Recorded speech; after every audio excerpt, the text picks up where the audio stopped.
看看那个男孩，那个网红，那个酷酷的女孩，什么都不会影响到他们吗？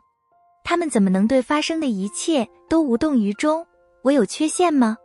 我们看着这些人，即使我们不想大声承认，我们也是想变得那么强硬的。如果我们能像那样，不是很好吗？就是能克服所有问题。那么，就让我们分享给大家一个小秘密，不用嫉妒他们，因为这一切都是装出来的。我们看到的是坚韧和内心强大。实际上往往正好相反，我们可以通过一些观察来打破这些错觉，所以大家也可以看到什么是内心强大，什么不是，而只是摆样子。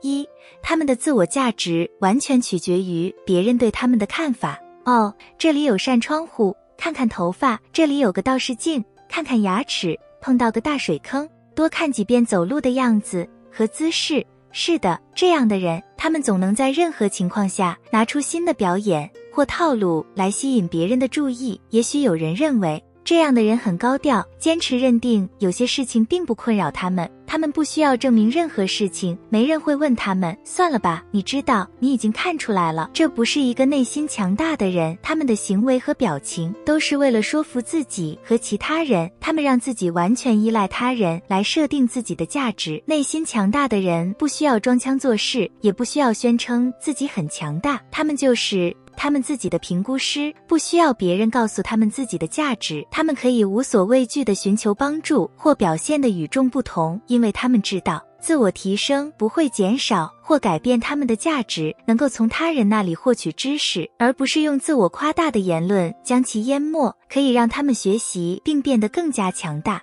二，他们认为自己无所不能。那么，自信和傲慢是有区别的。不幸的是，这两者经常被混为一谈，认为是一回事。不，他们很不一样。从本质上讲，就是那些知道自己能做，或至少学会做任何事情的人，和那些只认为自己知道一切，并相信自己是专家的人之间的区别。那些装模作样，摆出强硬姿态的戏精，常常以绝对的口气自诩无所不精，不给改进的余地，因为他们认为自己是大师。这听起来像是我什么都能做，高估自己的才能，低估为实现目标所付出的努力，往往会让他们提前退出，并把自己的失败归咎于他人。不要上当，不管发生了什么，可能都不是你的错。那些内心强大的人准备好接受会有工作要做，他们必须克服障碍，无论是时间、偏见，还是他们自己的学习曲线。他们承认自己确实有局限，并在能力所及内努力工作。值得信赖的是，他们会兑现自己的承诺。三，隐藏或否认不安全感。所以，如果他们从不缺乏安全感，就是超级强大的，对吧？错了，不，从不对任何事情感到不安全，听起来更像是他们在隐藏什么，或者他们特别能妄想，无法意识到自己的缺点，这可能会对自己和他人造成伤害。而内心强大的人会完全意识到，并接受他们不是绝对正确的现实。人是不完美的，事情总是在变化，谁都需要不断进化，就像 X 战警一样。然而，与 X 战警不同的是，人类并非生来就有进化的天赋，所以内心强大的人会发现自己需要改进的地方，然后卷起袖子开始干。而那些根本不肯低头，怒目而视，生闷气，坚持冷漠的人，内心深处是害怕的。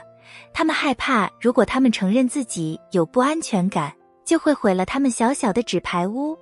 四，他们的表情通常是装出来的。咦，那个总是闪烁着千瓦笑脸的樱桃小丸子来了。哇哦，总有一道彩虹在闪耀。他们可以在任何时候让彩虹出现。你累了吗？一直做出像我们想象的那样的样子，那种持续的过度乐观的个性是假象。事实上，如果不断出现，我们可能会有点担心，是要3分毒，对吧？不过说真的，这个在经历创伤事件后仍能大大咧咧，随时准备出发的超级强者，实在是太努力了。他们在否定自己的人性，把快乐的盾牌推到你面前。你知道，我们也知道，当现实来临时，他们会受到严重打击。永远保持快乐、自信，永远不要依赖这种虚伪，因为他们不相信自己有足够的能力来恰当地处理自己的情绪。嘿，如果他们假装这不是问题，那就不是问题。这种方法多久能奏效？我们大胆地说，几乎从来没有。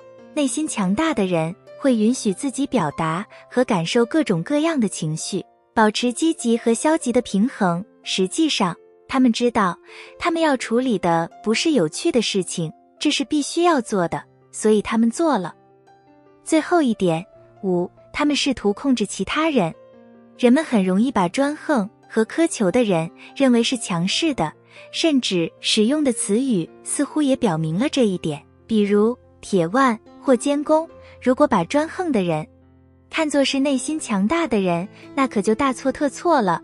松一口气，惊讶的都是我们能看到的，他们会因为内心的不安全感而在外表上会施加控制。他们需要看到一个有形的代表或力量的象征，这是获得外界认可的一部分，完成他们自己没有完成的事情，但这并不是正确的做法。我们也不鼓励任何人接受这种行为，我们只是提供一些相关信息。内心强大的人明白并充分认识到，他们只能控制自己而无法控制其他人，他们对此感觉很好，很舒服，也毫不介意。他们有稳固的身份认同和对自己的信任，他们不需要也不想对他人负责或控制他人，他们只想简单地对世界说，来吧，我能应付得来。小伙伴们以前遇到过这些情况吗？这支影片有没有让大家从不同的角度看问题？是怎么了？欢迎在下面评论区留言讨论。我们迫不及待地想在下支影片中见到大家。